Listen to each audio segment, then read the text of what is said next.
shortly after you arrive in New York in 1983, you're still at time. You need some extra cash.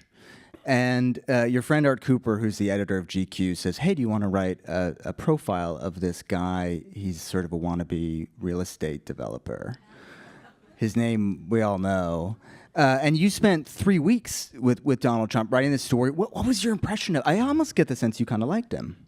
No, he was he's a salesman. So he's not without his charm, and he, like an aluminum siding salesman, he'll drop your name into a sentence about every 4 sentences, and so you feel a sort of a connection. Really, there. Graydon? What? Yeah. I'm feeling something between us. And so anyway, he wasn't. He didn't like the story. It sort of it portrayed him as sort of a slightly sort of dodgy guy from the outer boroughs. His car was too long. It was maroon.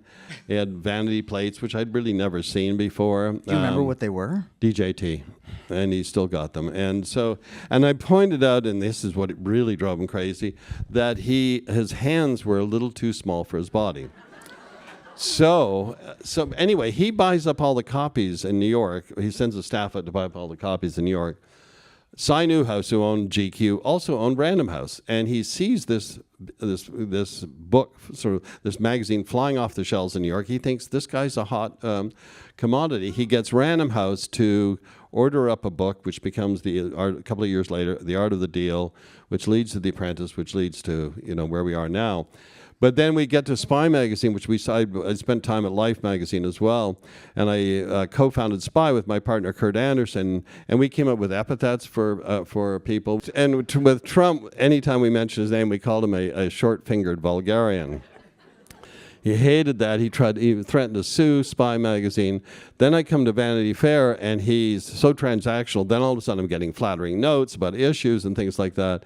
He invites me to his wedding to Marla Maples. We had dinner with him once at Mar-a-Lago, but it wasn't to last. He tried to. Anyway, I thought it would be nice to just get this little feud out of the way, but he was just too easy to write about, and because he wouldn't stay out of the public eye, and once he discovered Twitter, he'd say the worst things about me. He called me grubby, sloppy, sleepy. We're part owners of a restaurant in New York. He criticized the food of the restaurants. He would criticize Vanity Fair. He said it's no longer hot. That the Oscar party we did had lost its luster. And then he said he's a major loser. Even his wife thinks so. So I checked with my wife. She didn't say major. So he tweeted about me negatively about 48 times. So I had them all blown up about this big. And I had them framed and put on my wall outside Vanity Fair. And I used to say it's the only wall he ever built.